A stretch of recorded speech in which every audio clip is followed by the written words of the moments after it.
ప్రియమైన దేవుని బిడ్డలారా, యేసయ్య నామములో హృదయ అంతరంగం నుంచి మీకు శుభవందనాలండి. కీర్తనల గ్రంథం 4వ అధ్యాయం మొదటి వాక్యాన్ని చదువుకొని ఈరోజు కొరకు మనము ప్రార్థన చేద్దాం. నా నీతికి ఆధారమగు దేవా, నేను మొర్రపెట్టినప్పుడు నాకుత్తరమిమ్ము. ఇరుకులో నా విశాలత కలుగుజేయువాడవు నీవే. నన్ను కరుణించి నా ప్రార్థనను అంగీకరించుము.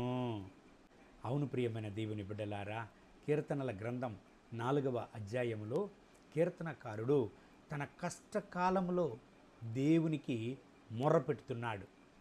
అయ్యా, నన్ను విడుదల చేయము. అయ్యా, నా యొక్క ప్రార్థనకు జవాబిమ్ము.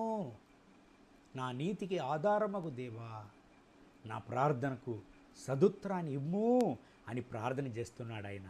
ఇంకొక విషయాన్ని మీరు గమనించినట్లయితే, దేవుడు కష్టకాలంలో దేవుని యొక్క బిడ్డల యొక్క స్వరము వినేది మాత్రము కాదు, ప్రార్థనలకు జవాబిచ్చేది మాత్రము కాదు, ఆయన విశాలతను కలుగుజేయు దేవుడుగా ఉంటున్నాడు. అందుకే కీర్తనకారుడు ఇక్కడ పాడుతున్నాడు చూడండి, నాకు విశాలత కలుగుజేయువాడు.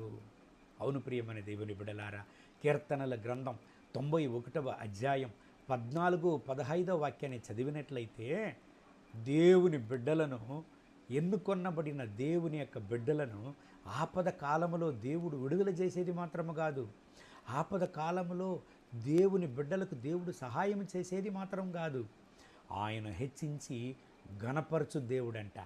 ఈ ఉదయకాల సమయంలో మీరు ఈ దేవుని వాగ్దానాన్ని వింటున్నారు. నా ప్రియమైన దేవుని బిడ్డలారా, ఎటువంటి కష్టమైన పరిస్థితులు మీరు ఉంటున్నారు, ఎటువంటి కష్టమైన అనుభవములు మీరు ఉంటున్నారు, చోలిపోకండి.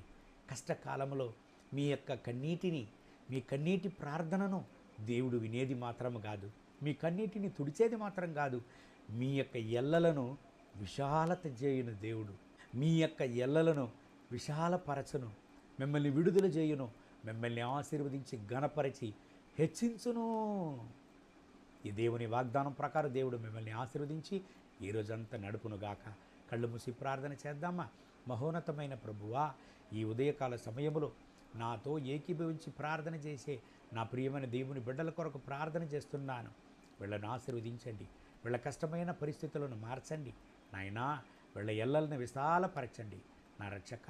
కీర్తనలు 91:14-15 చెప్తుందే నాయనా, ఆపద కాలములో మీ బిడ్డలను మీరు విడుదల చేసేది మాత్రం కాదు, ఘనపరిచి హెచ్చించే దేవుడుగా మీరు ఉంటున్నారు. వీళ్ళను ఆశీర్వదించండి, వీళ్ళను హెచ్చించండి, వీళ్ళను ఘనపరచండి నాయన. వీళ్ళ దుఃఖాన్ని సంతోషంగా మార్చండి. మహిమ, ఘనత, స్తుతి మీకే.